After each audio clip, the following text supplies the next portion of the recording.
últimas semanas, na verdade, desde a eleição do Donald Trump, nós temos assistido aqui a uma guerra comercial que se iniciou, que já teve várias oscilações vindas dos próprios Estados Unidos e da presidência de Donald Trump, em que, mal ele foi eleito, veio dar um pouco seguimento a ameaças que ele tinha feito durante a campanha, da aplicação de tarifas aos vários países, porque entendia que havia uma injustiça na prática comercial e começou, portanto, por aplicar primeiramente de uma forma cirúrgica, apenas a alguns setores que interessavam robustecer nos Estados Unidos, depois a alguns países, depois ameaçando também a União Europeia e foi recebendo retaliações, portanto, obviamente, dos quadrantes onde ele iria aplicar as tarifas, no nosso caso aqui, os mais visíveis, aqueles que nós temos assistido mais na comunicação social, são vindos da própria União Europeia, naturalmente que é onde nós estamos, e também da China.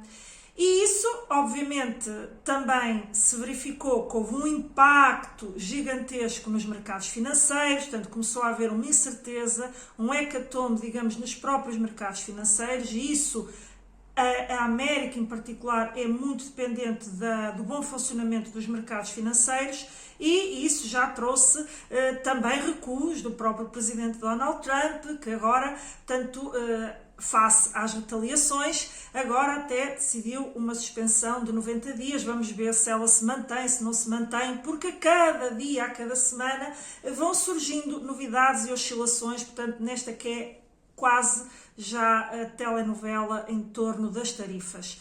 Mas é uma telenovela que infelizmente tem muito impacto na sociedade, nas empresas, em toda a economia, e por isso mesmo eu decidi trazer para o Pode Competir um bocadinho, falar um pouco primeiro de todo este contexto, daquilo que pode ocorrer, naturalmente trazendo aquela que é também a minha leitura de contexto, mas também eu vou resgatar um livro e as conclusões do livro Mega Ameaças, que eu trabalhei aqui com alguma profundidade há já uns meses, porque a verdade é que este livro já antecipava aquilo que está agora a acontecer.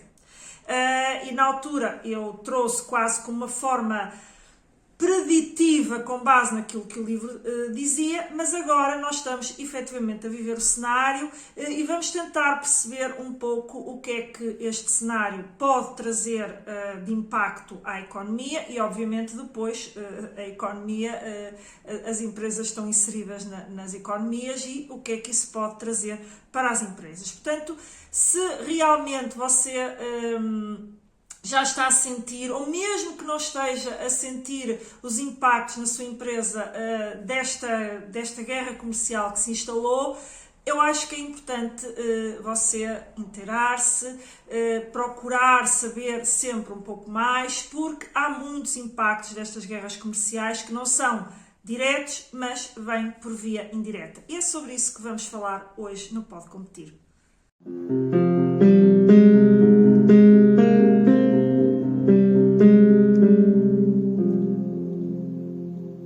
Olá, seja muito bem-vindo a mais um episódio do Pode Competir, hoje com este tema que está na ordem do dia, relacionado com esta guerra comercial, em torno não só das tarifas, mas evidentemente que é muito feita através da aplicação de tarifas, mas ela pode ir muito mais além, porque isto acaba por ser uma guerra de poderes, uma guerra geopolítica, como é falado no livro que eu hoje vou resgatar, que é o Mega Ameaças, em 2 dos capítulos que ele lá fala, que é precisamente a questão da desglobalização e a questão destas guerras comerciais, tanto que ele chama no livro uma nova Guerra Fria, que vem sobretudo de mudanças de poder, sobretudo aqui em equação as relações bilaterais entre Estados Unidos e China, porque a China efetivamente tem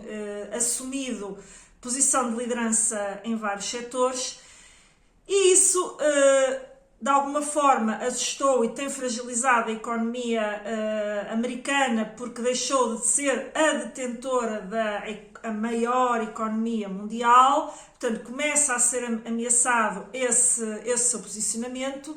E, enfim, somos todos mergulhados a nível mundial, porque ainda vivemos numa economia altamente globalizada e, obviamente, isso depois tem efeitos de arrastamento para toda a economia mundial. E nós temos assistido nas últimas semanas, como eu dizia na nossa introdução, em particular após a eleição de Donald Trump, mas a verdade é que a guerra entre Estados Unidos e China já era anterior, portanto, ao Donald Trump. Ele já teve no seu primeiro mandato, quando ele foi eleito, depois foi portanto, destronado pelo Biden, ele já apresentava este racional de que queria resgatar, portanto, como ele diz no seu chavão, quer resgatar o poder da América, não é? E, portanto, estamos a viver períodos altamente conturbados do ponto de vista económico, com os quais não é fácil de lidar, porque eles trazem muita incerteza a todos nós enquanto sociedade e, obviamente, às empresas, que é acerca disso que nós trabalhamos aqui. E, portanto, eu hoje trouxe, como disse na introdução, este tema para apresentar aqui uma breve análise daquilo que são os impactos e depois faremos um segundo episódio onde eu hoje falarei um bocadinho mais dos impactos do ponto de vista global e depois faremos um segundo episódio onde eu trarei portanto, digamos que farei já uma coisa mais concretizada, com orientações mais concretas para o que é que então as empresas devem fazer. Mas eu entendi que é muito importante para as empresas perceberem o que é que podem fazer, falar um bocadinho aqui deste contexto, embora isto seja uma discussão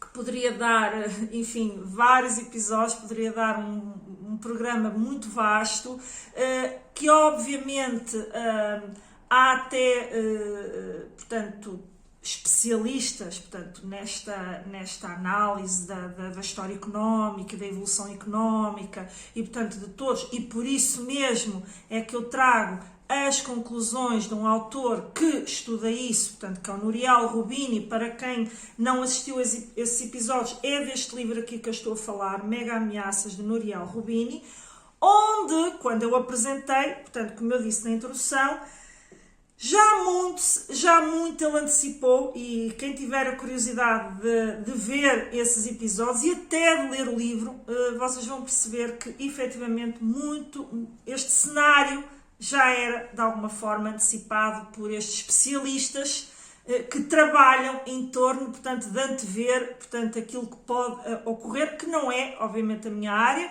Portanto, para quem não me conhece, deixem-me apresentar, o meu nome é Ana Rola, sou consultora de gestão há mais de 15 anos e a verdade é que o meu trabalho é mais micro, é junto com as empresas, mas obviamente eu, para ajudar as empresas, para poder ajudá-las a criar projetos alinhados com as tendências do futuro, com aquilo que está a acontecer, implementando inovação. Evidentemente que tenho que estudar e debruçar-me muito sobre aquilo que é o contexto económico, mas não sou estudiosa dessa área e por isso também me refugio em estudos feitos por esses economistas, em livros, portanto, também me refugio, portanto, naquilo que são essas peças fundamentais, essa informação fundamental feita por quem é especialista na área. Portanto, é com essa vertente que eu trago o tema aqui para o episódio, sobretudo mais numa lógica da tal análise exploratória a partir dos estudos que são feitos, daqueles que são, não é só estudos que já foram preditivos, mas também análises, portanto, que estão a ocorrer no momento, feitas por especialistas, portanto, no estudo destas dinâmicas económicas num sentido mais macroeconómico, não é? E não micro, que é o nível da empresa. Mas as empresas têm que lidar com o contexto externo e, portanto, têm que se preparar. E por isso mesmo, eu acho que para se preparar, que será o nosso segundo episódio, tem que também conhecer um pouquinho mais sobre este contexto e, portanto, procurar saber mais, estar bem informados. O estar bem informado acerca de qualquer tema que envolva, que tenha impacto na gestão e na estratégia de uma empresa é fundamental, não é? Que é para não se tomar decisões às cegas e, portanto, é muito importante conhecer realmente a envolvente de cada empresa. Por isso mesmo, sem mais delongas, vamos então partir aqui para tentar enquadrar um bocadinho, primeiramente tentar enquadrar esta questão que derivou da eleição de Donald Trump e de uma ameaça que ele já fazia ao longo da campanha, e isto não vem do nada, até porque os Estados Unidos, de acordo com muitos especialistas, e aliás já se está a sentir, e também devo dizer que será a minha opinião, no médio prazo, portanto, eles no curto prazo poderão solucionar alguns problemas em termos de vantagens ou desvantagens comparativas, mas estando a economia mundial altamente globalizada, será muito difícil fazer um recuo, digamos, sem que isso tenha um enorme impacto também nos Estados Unidos. Ao contrário do que alguns creem que o impacto, porque para qualquer decisão, e quem toma decisões sabe isso, há sempre prós e há sempre contras, não é? Portanto, em termos de impactos. E há sempre, obviamente, e isso é colocado numa balança e a pessoa quando toma a decisão, muitas vezes tem que prescindir de algumas coisas para conseguir outras, mas ponderando na balança, entende que o impacto vai ser mais positivo do que negativo. E é essa a leitura que é feita pelo Donald Trump e a sua equipa, porque ele não está sozinho nesta intifada. Portanto, há pessoas que estão com ele, que alinham com ele, e há, inclusive, a nível mundial, vários líderes que vão tendo, portanto, esta vertente. Mas porquê é que ela surge agora? Ela surge agora porque esta guerra comercial, a guerra comercial entre os Estados Unidos e a China, já vem de algum tempo, não surgiu agora da cabeça de Donald Trump e daquilo, portanto, era uma política que ele já vinha, de certa forma, enfatizando quando ele presidiu os Estados Unidos, no anterior mandato, mas não com esta forma tão acerrada. Porquê? Porque as coisas, entretanto, evoluíram, porque a verdade é que os Estados Unidos manteve essa dinâmica de guerra comercial com a China. Só que sempre com a esperança de que haveria outros caminhos para destronar o impacto que, entretanto, a China teve em termos de crescimento, e não só em termos de crescimento, de assumir a posição de liderança em vários setores. Designadamente, hoje fala-se, já há uma guerra na questão das inteligências artificiais, da robótica, da indústria de componentes, que são fundamentais para esta dinâmica da automatização, da robótica, portanto, e da inteligência artificial. E a ponto que nós já vimos também, que também já afetou a própria Europa, de que os seus automóveis elétricos já vêm, quando eles tinham, e a livre concorrência é isso mesmo, mas havia ainda uma posição de liderança da indústria europeia, no caso dos automóveis, ou noutras indústrias da indústria americana, estava tudo bem. Porque a verdade é que toda a economia beneficiava daquilo que era o modelo de negócio, e é o modelo de negócio da China, que assenta, obviamente, em custos de produção mais baixos do que aqueles que se têm, quer na União Europeia, quer nos Estados Unidos. E daí os produtos chegarem realmente com preços absolutamente quase indestrutíveis. Mas aqui a ótica não é, então, mas agora vamos deixar de ter os preços, porque esse será um dos impactos. Mas já lá iremos um bocadinho, mas continuando aqui no contexto. Mas vamos agora então sofrer um acréscimo porque está a ser produzido nos Estados Unidos. A verdade é que sim. Só que o que se procura aqui, a quem defende, portanto, este travar da globalização, é que indústrias que se perderam quase na totalidade nestes mercados, porquê? Porque foram enfraquecendo face realmente a essa posição de liderança que a China foi assumindo e as indústrias deixaram de conseguir ser competitivas e muitas faliram ou muitas deslocalizaram totalmente a sua produção, porque, note-se, isso também acontece. Nós tivemos nas últimas semanas um exemplo que era conhecido de todos, porque a Apple produz os seus telemóveis na China. E a partir do momento que produz os seus telemóveis na China, quando os telemóveis são trazidos para os Estados Unidos, eles são tarifados, ok? De acordo com aquelas tarifas. E até foi falado na comunicação social que a Apple estava a fazer um aprovisionamento de estoque de telemóveis para não ser tão impactado e estava até já a traçar uma estratégia de deslocalização da sua produção, eventualmente para a Índia, que ainda não está sobre o tal radar do Donald Trump. Portanto, isto tem efeitos em cadeia. E ele surge exatamente por esta perda de poder.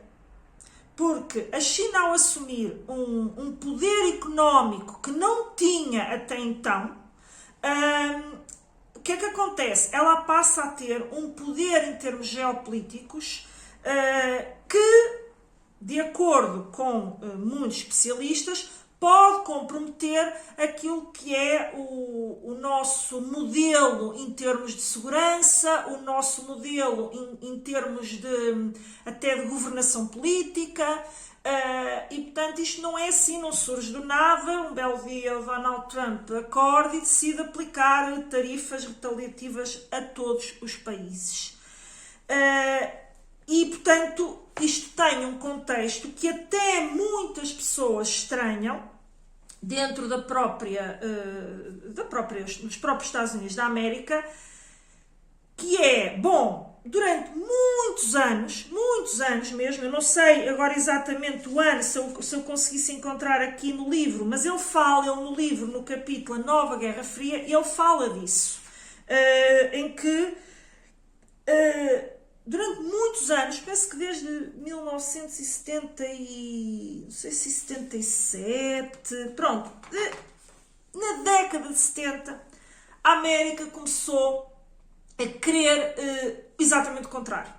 Robustecer a sua relação com a China, porque entendia que, como a China vinha, digamos, de uma economia muito frágil, pobre, com muita pobreza, efetivamente, se os Estados Unidos de alguma forma assumissem uma posição de parceria com a China em termos comerciais e também de várias indústrias que se deslocalizaram, ou se não se deslocalizaram, passaram a produzir lá e depois os bens já chegavam como produto pronto aos Estados Unidos, a verdade é que, portanto, essa política foi altamente incentivada e, portanto, seguida pelos Estados Unidos durante décadas, em que se tinha a crença de que, se houvesse esse domínio, se houvesse essa relação,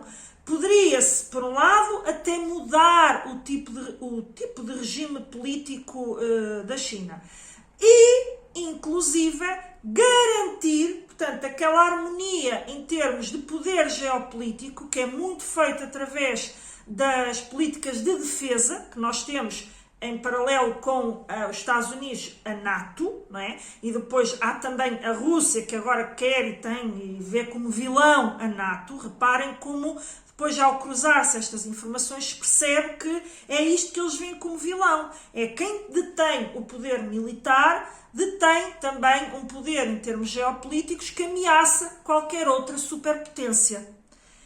Ora bem, acontecendo isto, os Estados Unidos, a China na altura não tinha mínima condição de se tornar a tal superpotência, e os Estados Unidos viu ali uma oportunidade de os próprios Estados Unidos crescerem muito assente numa economia que tem uma forte componente dos mercados financeiros, portanto, que tem um forte peso do dólar ser considerado, portanto, a moeda de referência em termos mundiais, portanto, com mais estável, portanto, a tal moeda segura, e, portanto, havia todo o interesse dos Estados Unidos em realmente estar na China com uma forte presença para criar ali uma espécie de elo quase de dependência da China dos Estados Unidos. E isso aconteceu durante muitas décadas.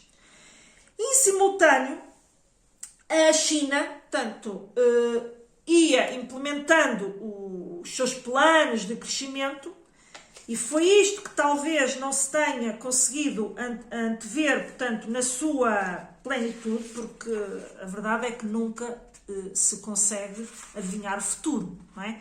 E, portanto, esta política que era tida pelos Estados Unidos e foi tida durante muitos anos, inclusive os Estados Unidos e não só a própria União Europeia, também teve esse posicionamento em relação à China. Só que, efetivamente, como esta guerra toda desencadeada pelos Estados Unidos, estamos aqui a focar, portanto, nesta dimensão dos Estados Unidos.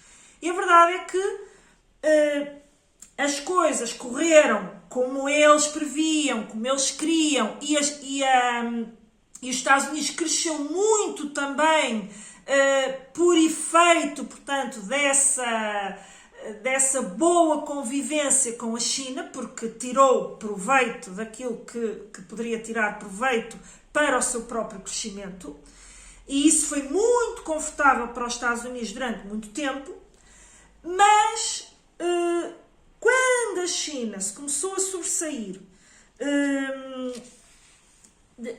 em várias dimensões, designadamente nestas dimensões tecnológicas, que são áreas críticas. Hoje nós percebemos que quem dominar as tecnologias a nível mundial, e portanto aqui há claramente uma guerra entre Estados Unidos e China, a Europa aqui ficou um pouquinho para trás, para não dizer muito para trás, mas portanto os grandes ecossistemas em termos tecnológicos estão aqui, nestas duas potências. Enfim, com tudo que nós temos assistido, da automatização, de inteligência artificial, percebe-se que quem dominar poderá dominar o mundo. E é esta questão que está por trás, em termos macroeconómicos, em termos deste pensamento que surge agora, portanto, no governo americano, porque efetivamente os Estados Unidos não quer deixar de ter o tal perfil de líder e de superpotência, quer continuar aí a estar em posição de liderança. E neste momento, já há uns tempos para cá, não é exatamente neste momento que estamos a ver a questão das tarifas, isto já vem de há uns anos, os Estados Unidos virou um bocadinho porque percebeu que afinal as coisas não correram exatamente como eles previam, o sistema político continua, não mudaram nada no sistema político, a China tem vindo a fortalecer aquilo que são, portanto, as suas políticas de defesa, de armamento, portanto, também está a fortalecer-se ao nível da defesa,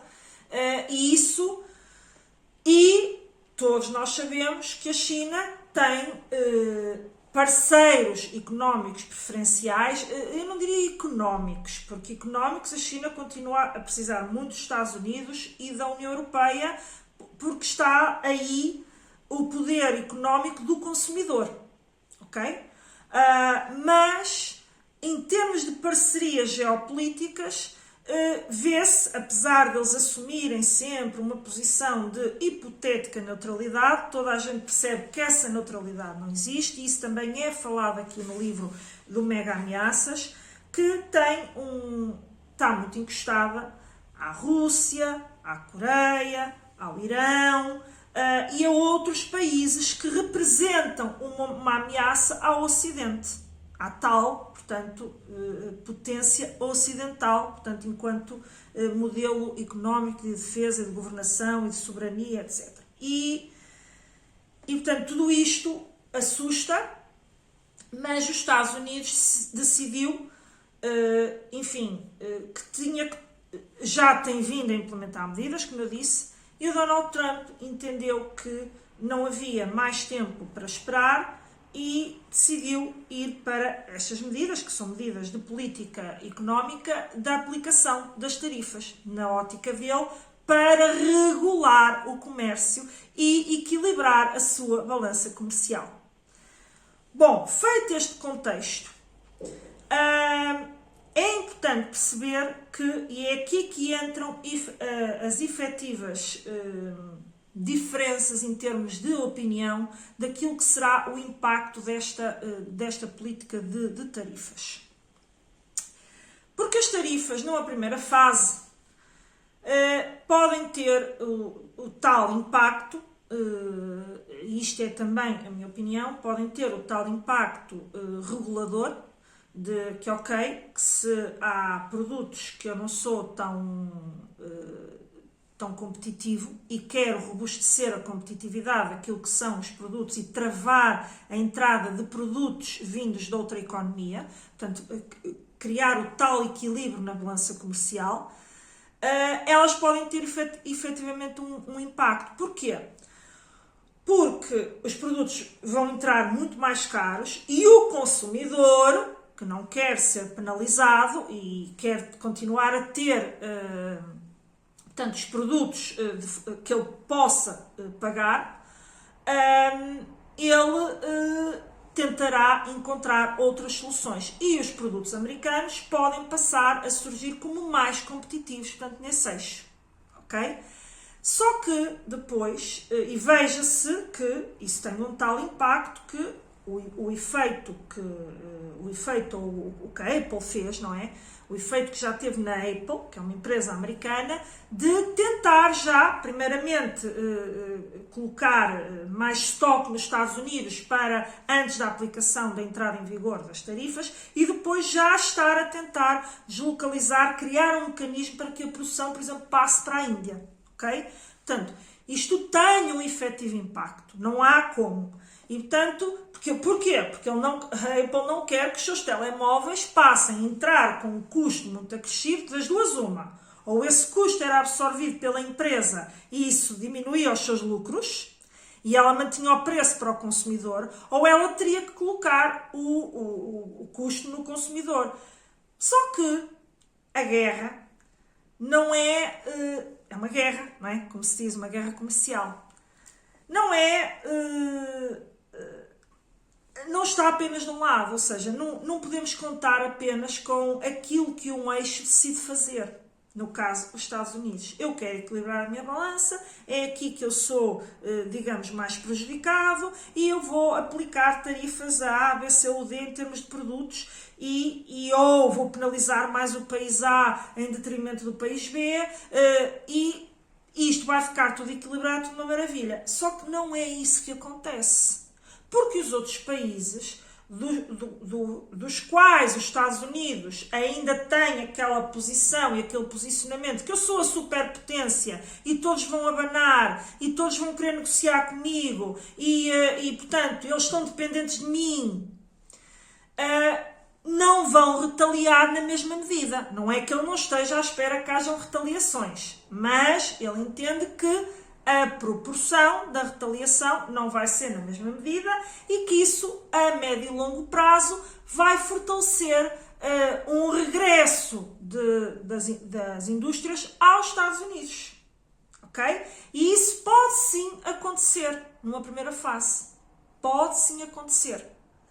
Só que no mercado que é altamente global, existem outros mecanismos e outras dinâmicas que estão a surgir em simultâneo, que é as indústrias americanas, ainda que indústrias que passam a produzir mais lá, dependem de matérias-primas, dependem elas também de clientes externos e dependem, portanto, de um funcionamento da economia global mais equilibrado. Por caso contrário, eu não importo, eu não estou a importar o produto final, mas eu estou a importar matéria-prima. Porque eu não tenho no meu território, sou deficitário naquela matéria-prima. E se eu sou deficitário, eu posso comprar alguma aqui, mas eu vou ter que comprar lá fora. Se eu vou ter que comprar lá fora, ela virá com as tarifas de importação. Se isto tiver o tal rol total aplicado a tudo, como se está a tentar fazer para a China. Agora para a União Europeia, porque isto, como já tivemos altos e baixos, e que a União Europeia aí vem tentar colmatar do ponto de vista negocial, ou seja, será, eu diria que é quase utópico achar que o Donald Trump, que entra com toda a força com essa política, de repente vai chegar ao mundo e vai dizer, afinal eu não vou aplicar tarifas. Isso não vai acontecer. Isso não vai acontecer. E as empresas têm que saber que, apesar de muitas oscilações ainda virão, ele não vai recuar assim do nada ao modelo que estava antes. Porque então aí quem era o derrotado? Ele próprio. Ele também se quer proteger do ponto de vista político. Mesmo que ele até reconheça que talvez não tivesse entrado com tanta força. Ele vai querer fazer isto de outra forma. E a União Europeia, que é aquilo que nos acode, já reagiu no seguinte sentido. Ok, vamos então trabalhar em torno do 00, não é? Tarifas 00, naquilo que é o âmbito industrial, que é o âmbito que mexe com isto das matérias-primas, ok? Porquê? Está bem, vamos tentar que os consumidores comprem mais produtos internos e tal, não é que a União Europeia propriamente, mas tem que reagir de forma a dar algo que faça com que o Trump possa dizer ok, eu aceito isso, mas que não seja, vamos derrubar a nossa estratégia, porque a guerra pela guerra, que é o que está a acontecer com a China, Estados Unidos, e daí já irmos em tarifas de 145% e tanto, de uma coisa assim completamente quase absurda, do ponto de vista económico, mas é assim porquê? Porque a China assumiu uma posição, e até convidou a União Europeia a fazer o mesmo, de que, é assim, então nós vamos retaliar na mesma medida. Porque a China, por um lado, também continua, o seu modelo continua a ser o dos baixos custos de produção, só que a China atualmente vende muito, ou produz muito e precisa de ter mercado. E o mercado chinês sozinho não é suficiente para, para abarcar tudo aquilo que a China produz. E se a China deixar de ter esse mercado, pode sim ficar fragilizada naquilo que é o seu modelo económico, e isso fragilizar a sua sociedade e os salários e gerar desemprego e etc., que a China quer combater. E no fundo é os Estados Unidos, ao colocar tarifas muito altas, achou na sua crença que a China iria abrir uma porta negocial quase de eu faço o que tu quiseres, não é? Entre aspas, não queria fazer o que eles querem, mas isto assim para tentar simplificar a análise. Tu fazes o que eu quiser porque tu dependes do mercado norte-americano para escoar a tua produção, certo? E só que não foi isso que aconteceu, ok? A China decidiu assumir, como hoje já é uma potência que se tem que ver com mais respeito. Aliás, os chineses nos seus primeiros discursos disseram isso mesmo e continuam a dizer, que só se sentam à mesa das negociações se houver um respeito pela China, portanto assumido, e não esta coisa do nós somos os vilões e vocês são os bonzinhos, não é? Portanto, se continuar a haver esta narrativa, a China tem neste momento poder. Porquê? Porque tem um regime ditatorial, não é? Não é uma democracia, em que ele pode tomar as medidas que quiser, mesmo que isso numa determinada fase possa prejudicar a sua população, mas para defender aquilo que é o seu modelo económico. Porquê? Porque a China também tem um trunfo do lado dela, que muitas economias mundiais estão dependentes, não é do produto para o consumidor final, também, em muitos eixos, mas não é só, é de matérias-primas que são produzidas na China. E hoje depois também temos a questão dos dados, portanto, da geração de informação. E isso tudo faz com que a China, vocês já não cantam de galo, como se calhar há 20 anos atrás, vocês agora têm que nos respeitar na mesma medida, como uma potência económica que somos. E, portanto, nós temos que ter um tratamento equilibrado e com respeito. E a partir daí, o que é que a China faz? Entrou num confronto duro com os Estados Unidos e convidou, inclusive, a União Europeia a fazer isso. Mas, aqui deixando a minha opinião, eu acho que a China tem a sua política, nós temos que ter a nossa. Até porque, neste momento, poderá estar-se a perguntar, e é algo que também é retratado no livro, e que me permite tirar a conclusão que eu agora vos vou passar aqui. Que é o seguinte: então, mas se esta guerra é sobretudo entre China e Estados Unidos, porquê é que ele ataca a União Europeia?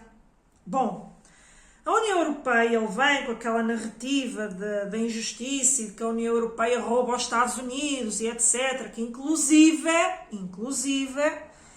está a colocar a nossa aliança no âmbito da defesa, que é a NATO, e está a colocar nesse momento, embora ainda não esteja comprometida, a NATO continua a existir, etc., mas neste momento basta assistir às notícias, basta assistir ao posicionamento que os líderes europeus têm assumido, percebe-se que as coisas já não estão assim. Portanto, a própria União Europeia já está a pensar: nós vamos ter que criar uma dinâmica própria em termos de defesa, uma estratégia própria em termos de defesa, porque já não tem 100% de confiança de que a NATO realmente opere caso haja uma ameaça mais alargada daquilo que já está a acontecer na Ucrânia, não é? E de essa ameaça vinda da Rússia poder se alastrar a outros países. E a União Europeia, até ao momento, tinha uma confiança cega, portanto, cega, ou era o que era, é uma aliança que tem décadas, não é? Veio desde a Segunda Guerra Mundial, do fim da Segunda Guerra, em que sempre se manteve, nunca foi colocada em causa, mas não é a situação agora. E, portanto, os Estados Unidos, a Trump, aqui no caso em particular, vem com esta narrativa de que a União Europeia roubou os Estados Unidos e continua a roubar, e etc. E que os carros não é, vindos da União Europeia inundam massivamente os Estados Unidos e o contrário não acontece, ou seja, os carros americanos inundarem a União Europeia. Ele está a esquecer-se aí de uma equação, de um elemento na equação fundamental, que é o consumidor. É a livre escolha do consumidor. E, portanto, se os automóveis americanos não são tão competitivos como os europeus na América, de quem é a culpa? Não é das políticas, não é da União Europeia, é que talvez as empresas americanas de automóveis não sejam tão atrativas para o consumidor como os automóveis europeus, que aliás também têm uma forte presença, por exemplo, no mercado chinês. Portanto, aí as empresas fizeram o trabalho de casa. tornaram o automóvel mais apetecível nos seus vários eixos, pela segurança, pelo design, pela modernidade, pela tecnologia. Portanto, fizeram um trabalho de casa enquanto empresas. E, portanto, ele está-se a esquecer desse elemento fundamental na equação, que é o trabalho em termos competitivos das empresas para tornarem o seu produto atrativo, que não é por imposição governamental que isso vai mudar. Agora, onde é que ele pode mexer? Ao tarifar, vai tornar o produto mais caro e eventualmente menos apetecível. Mas está-se a esquecer de outro pilar na equação. É que o mercado americano, a sociedade americana, a população americana, tem hoje um poder de compra bastante elevado face ao que tinha há 40 anos atrás, ou seja, evoluiu muito do ponto de vista também daquilo que são as suas condições económicas. E pode ter a liberdade de dizer, olha, eu vou ter que pagar mais, pronto, eu vou ainda assim pagar mais, ou seja, ele não há um impacto imediato ou direto de eu vou tarifar, as pessoas vão deixar de querer aquele automóvel e vão passar a querer o automóvel americano. Ou, quem diz automóvel, diz outros produtos, os aços, portanto, eles falam de vários produtos que foram primeiramente taxados e depois ele alargou. Porquê? Porque a União Europeia retaliou, não é? Mas o porquê, então, de se virar? Portanto, com esta narrativa de que fomos roubados quando sempre fomos parceiros. Porque, de acordo com o autor do Nouriel Rubini, aqui na obra Mega Ameaças, ele fala de uma realidade que muitas vezes as pessoas não têm consciência, e também, obviamente, dos empresários, que é para esses que aqui eu me dirijo, de que a União Europeia, neste momento, é o principal fornecedor da União Europeia, ou seja, está como líder no top, digamos, em termos no top, está no número 1 no ranking, são produtos vindos da China. Portanto, importações vindas da China para a União Europeia. E quando, hipoteticamente, não é hipoteticamente, é o que tem acontecido até ao momento, o seu parceiro, o seu aliado, o financiador da NATO, porque não podemos dizer que não tem sido os Estados Unidos a financiar a NATO, ponto. É isto que acontece sempre que há um conflito em que ou a NATO ou os Estados Unidos. Portanto, nós não temos tido uma estratégia de defesa, sempre nos refugiamos na NATO, e sim, é maioritariamente financiado pelos Estados Unidos. Então, o seu parceiro, o seu etc. Então, mas afinal, nós temos as parcerias, nós desembolsamos dinheiro para financiar as nossas parcerias, e afinal vocês dão campo aberto em termos de políticas comerciais à China, os produtos entram aí quase sem tarifas. Não quer dizer que elas não existam, ok? Porque esta questão agora das tarifas também tem levantado a questão de que quase como se antigamente fosse mercado livre como é na União Europeia. Não é isso que acontece, ok? Portanto, já existiam tarifas. O que acontece é que elas estão a assumir agora uma proporção vinda desta guerra que não tinha paralelo. Mas há acordos bilaterais de tarifas zero em alguns setores, de tarifas mais baixas noutros, ou seja, há toda uma política que se tem montado de forma a que a China conseguiu ter uma presença na União Europeia quase de mercado livre, porque mesmo tendo que pagar tarifas, nos eixos em que tem que pagar tarifas, eles produzem tão barato que o produto chega, portanto, sem a aplicação dessas tarifas, ok? Ou melhor, não é sem a aplicação, é de forma que a aplicação de uma qualquer tarifa não tem impacto, portanto, porque continuam a ser muitíssimo mais baratos, ok? Só que depois surge outra questão, a questão do comércio eletrónico, onde se perde muitas vezes este controlo das entradas, porque muita coisa entra por correio, portanto, ou seja, há muitas dinâmicas que estão a fugir do controle regulatório de qualquer política comercial em termos de tarifas. E os Estados Unidos, sendo, quer dizer, nós somos teoricamente parceiro, teoricamente ajudamos a União Europeia a financiar a sua defesa, não é? Portanto, a defesa que eles não têm está assegurada pela NATO, que somos sobretudo nós que pagamos. E afinal, a China tem campo aberto, e lembrem-se que ele tem uma guerra direta com a China. E ele sabe que com esta, digamos, com esta dinâmica que ele está a implementar, a China vai querer ainda aumentar mais essa posição que tem na União Europeia para tentar compensar a perda que pode ter em termos de escoamento da sua produção para os Estados Unidos com o mercado da União Europeia. E reparem que não é só ele é o vilão e nós somos os bons e o coisa, ou seja, o que é que eu quero dizer com isto? Eu não gosto de Donald Trump, mas é preciso perceber que ele não está sozinho nisto. Ele tem uma equipa que tem um racional económico por trás, ok? E o que eu quero dizer com isto é a União Europeia, quando foi da questão dos automóveis, porque os automóveis da BYD e uma outra marca que a China tem, que agora não me lembro, começaram a assumir um peso grande aqui na União Europeia, a nossa indústria europeia como um todo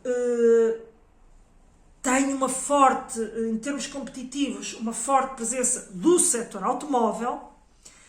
O setor automóvel começou a ressentir-se. E a União Europeia veio e decidiu aplicar tarifas aos automóveis chineses. Portanto, não é só os Estados Unidos aplicam tarifas.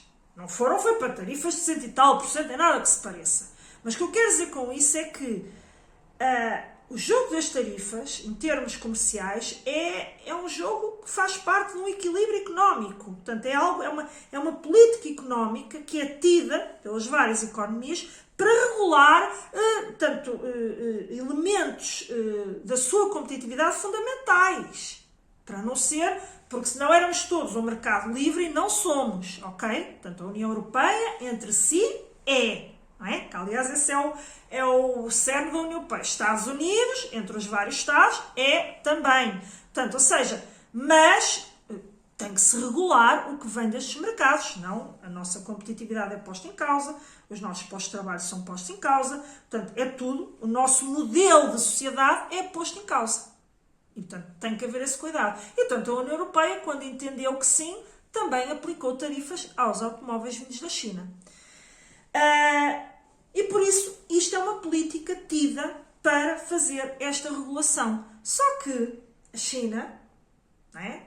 Ok, tem tarifas, então eu vou criar fábricas na União Europeia para estar isento das tarifas e continuo a fazer lá os meus automóveis. Porquê?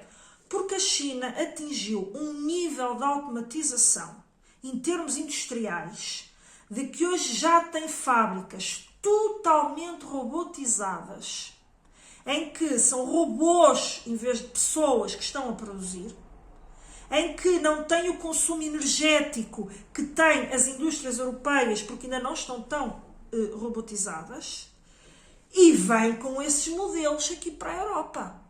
E, portanto, vai manter-se enquanto elemento produtivo mais barato, porque não vai necessariamente contratar pessoas, vai trazer robôs. Portanto, vai continuar a produzir barato. Sim, tem que deslocalizar a fábrica, mas deixa de ter as tarifas. Certo? E os Estados Unidos, que está também a visualizar isto, diz, ora bem, caros amigos, não é? Não diz desta forma. Ora bem, caros amigos, nós... Por isso é que ele fala de roubar, não é? Nós que sempre temos apoiado a União Europeia, desde o fim da Segunda Guerra Mundial, somos sempre chamados, portanto, a estar em linha com vocês, com as vossas políticas, e atenção, temos o mesmo modelo de desenvolvimento, da sociedade, com diferenças naturalmente, mas em termos de valores, ok? E vocês estão a dar muito palco à China. E ele sabe que a China se vai virar para a União Europeia. E uma coisa que o autor fala aqui no livro é exatamente disto, que é, quando houver um agudizar da guerra desta guerra comercial entre Estados Unidos e China. Ele fala isto aqui com bastante clareza.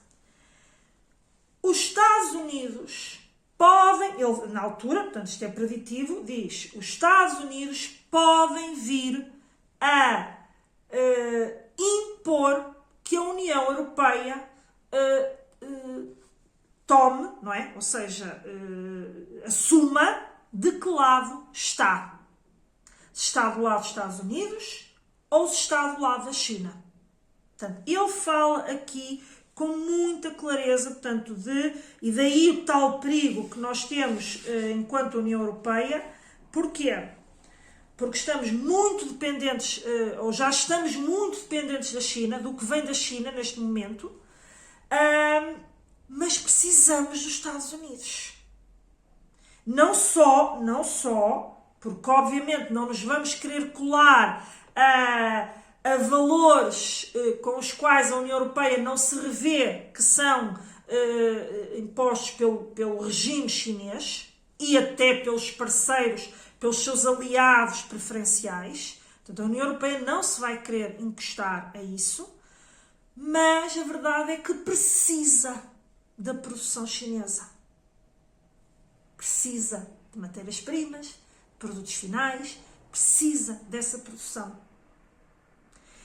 E no livro, reparem que o livro, até vos posso dizer que o livro, e é isto que é muito curioso ler nestes livros que fazem, portanto, estas análises preditivas, eu não me canso, a edição dele é de 2022, ou seja, ele surge em Portugal, a primeira edição surge em Portugal em 2023, mas o livro já é de 2022, não é? Depois foi traduzido e comprado os direitos, etc., pela Planeta, que é a editora deste livro, e portanto isto foi, digamos, escrito em 2022, já tínhamos vivido a pandemia, já tínhamos vivido uma série de situações, e ele surge, não é? Mais uma vez como essa análise preditiva. E portanto já aí se falava desta questão, em que os Estados Unidos, e viria a haver um determinado momento em que esta guerra China-Estados Unidos se iria agudizar, iria, portanto, convidar ou, digamos, chamar a União Europeia a assumir qual é o seu lado, de que lado é que a União Europeia está. Se dos Estados Unidos, que são seu parceiro de sempre e que sempre financiaram a NATO, ou do lado da China. Ou seja, está a utilizar o seu poder em termos políticos e de dinâmicas económicas e de parcerias para fazer a União Europeia escolher de que lado vai querer ficar nesta guerra. Reparem que ele não fala aqui diretamente de que o agudizar da crise esta guerra ou o convite à União Europeia vai ser feito através das tarifas. Não, ele não diz isso. Ele fala aqui da utilização das tarifas como forma de entrar, portanto, nesta retaliação e contra-retaliação. Ele fala aqui disso. Agora, porquê? Porque é uma política económica que a própria União Europeia já utilizou, como eu disse, no caso dos automóveis. Mas eu estou aqui a tentar ver até o parágrafo onde ele coloca isso, por isso é que eu estou aqui a olhar para baixo, mas não é relevante. Se eu o encontrasse, eu até vos lia tal e qual como ele tem, mas não é propriamente aquilo que neste momento mais impactante, porque é isto que ele afirma, não é? De que haveria um momento que a União Europeia iria ser chamada a dizer de que lado está. E esta questão do ser via tarifas e da potencial negociação que se possa vir a abrir a partir, portanto, disto que está a acontecer em torno das tarifas, ser aí à mesa das negociações. Ele não vem para público dizer porque vocês têm que escolher de que lado estão. Não, ele não vai entrar por aí. Ele entra pela narrativa da questão do equilíbrio da balança comercial, portanto, da injustiça, no caso, não é que ele acusa a União Europeia de ter roubado os Estados Unidos, não é?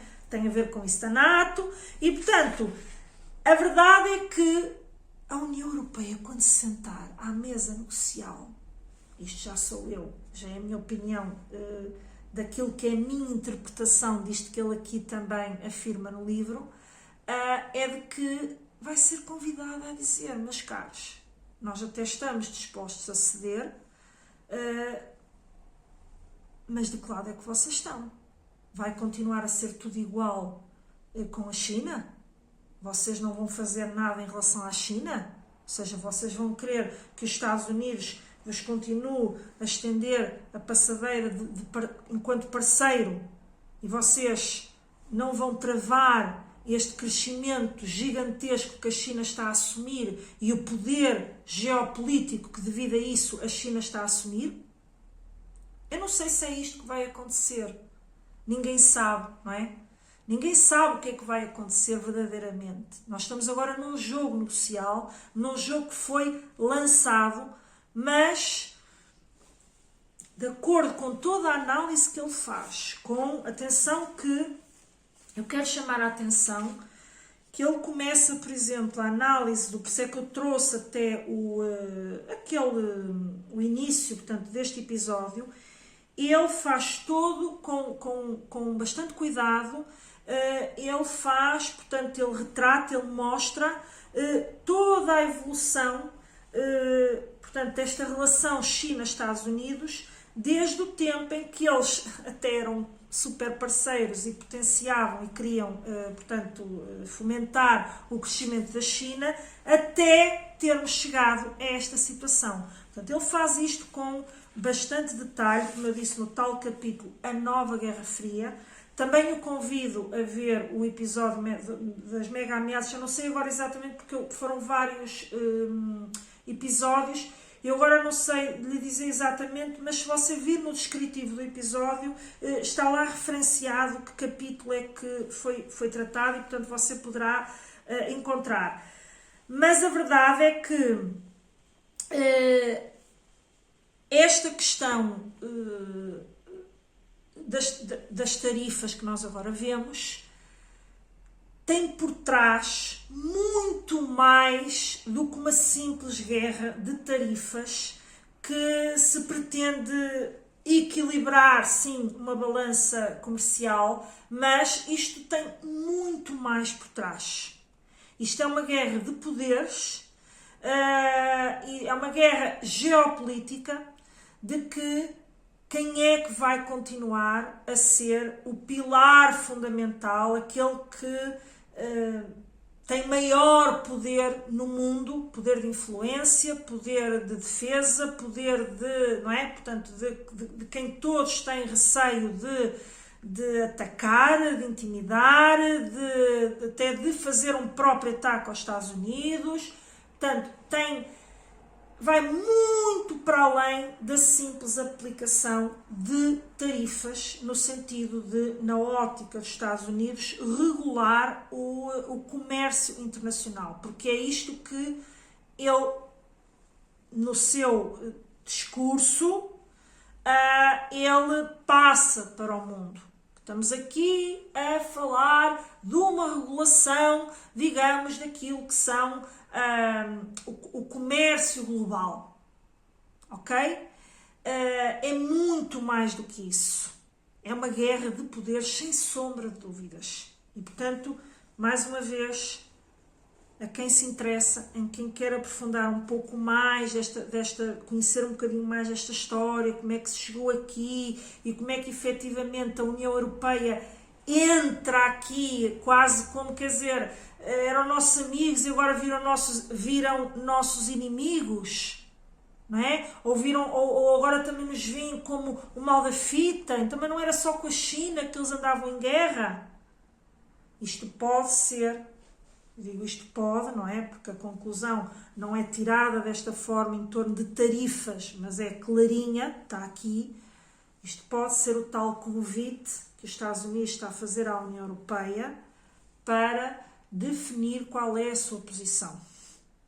E teve que levar ao extremo para que a União Europeia seja forçada a reagir.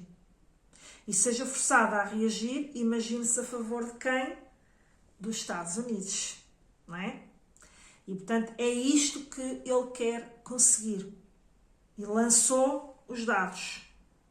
E talvez daí estas oscilações. Agora vou fazer uma pausa de 90 dias para que vocês reflitam e vejam se realmente querem negociar. Mas vejam lá o que trazem na vossa carteira de negociação. Portanto, está a pôr as lideranças a refletir. Porque a verdadeira guerra dos Estados Unidos são com os seus inimigos.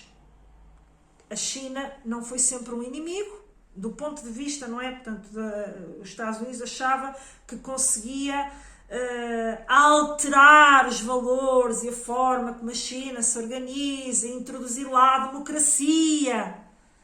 Só que não conseguiu, não é? Só que não conseguiu. Subestimou, não vou entrar nessas derivas, que nem sequer sou estudiosa nem historiadora, mas não conseguiu, ok? E, portanto, é isto que eu convido a vocês a inteirarem-se, porque isto, obviamente, tem efeitos a níveis mundiais, no comércio mundial e, obviamente, tem impacto em toda a gente. Empresas, pessoas particulares, através do agravamento de preços, pode inclusive levar a processos de estagflação, que é o aumento da inflação e em simultâneo haver uma contração da economia. Portanto, não digamos, e isto pode ser, já se falou. Eu já falei sobre isto, volto a dizer, no episódio das mega ameaças, este fenómeno da estagflação também é uma das ameaças que ele fala, perigosa, porquê? Porque se há uma contração económica, não há um aumento de poder de compra dos consumidores e pode-se até tornar um ciclo que não se sabe como dar a volta, não é? Mas o consumidor não consegue suportar, então, preços mais elevados. Ora, se não consegue, compra menos, portanto, diminui a procura, entende? É um efeito em cadeia. Isso vai prejudicar as empresas. Então, cada vez temos menos crescimento económico e pode pôr em causa até aquilo que é o modelo económico que nós temos defendido até ao momento, o modelo de sociedade que nós temos e, portanto, é também uma ameaça que ele faz. E esta guerra comercial, os efeitos que esta guerra comercial pode trazer, é muito mais amplo do que apenas eu importo dos Estados Unidos e, portanto, tenho que ver o que posso fazer. Eu exporto para os Estados Unidos e eu também tenho que ver o que tenho que fazer em função daquilo que é a retaliação. Não, primeiro por causa das tais cadeias, não é? Portanto, você pode não comprar ou vender diretamente para aquele mercado, mas pode ter fornecedores e clientes que, não é? Portanto, indiretamente comercializam para aquele mercado ou importam daquele mercado. E, obviamente, vão refletir isso nos seus preços e isso vai ter impacto nos seus custos. Depois, enquanto sociedade, temos agora este dilema da defesa e que se a União Europeia tiver que canalizar muito dos fundos que tem utilizado, por exemplo, para apoiar economias mais frágeis, como é o caso da economia portuguesa e outras, mas aqui estamos, obviamente, sempre focados em nós, de apoio às empresas, de apoio à competitividade, de apoio a uma aproximação aos países mais desenvolvidos. Agora a Alemanha está a ter ali uma queda em termos económicos, de haver também ali um investimento, no fundo, no robustecimento da potência que é a Alemanha. Ou seja, se tiver que de repente investir milhões em defesa, porque fica sozinha, daí o convite, não é, dos Estados Unidos, diz lá de que lado é que tu estás, isso pode fazer com que haja menos fundos para tudo isto, para o fomento da economia. Portanto, isto é uma discussão muito mais complexa que, como eu disse, eu aqui estou a colocar do meu ponto de vista de uma análise que me permita depois também ajudar as empresas e digo desde já que, lembrando, que chegou aqui até ao fim, olha, fico muito contente de ter chegado aqui até ao fim e peço que me dê esse feedback, coloque se gostou, portanto, deste episódio um bocadinho mais de discussão destes temas e de uma envolvente mais macro, mas deixando claro que isto é sempre um enquadramento para depois me ajudar também a mim, quando consultora, a ajudar as empresas com quem eu trabalho a então definir estratégias para combater estes tempos de guerra comercial. E é sobre isso que nós vamos falar no próximo episódio. Portanto, não perca, convido mais uma vez a deixarem um like e depois ver o episódio das mega ameaças, se quiser mergulhar um pouco mais, porque muito se falou lá sobre isto, e já tem meses, ainda o Donald Trump ainda nem tinha sido eleito, ok? E já foi falado sobre isto. E depois, no próximo episódio também a ouvir, porque lá então vamos tornar a coisa um bocadinho mais realista, mais orientada então agora para o que é que você, enquanto empresário, deve fazer dentro da sua empresa. Portanto, até breve e bons negócios.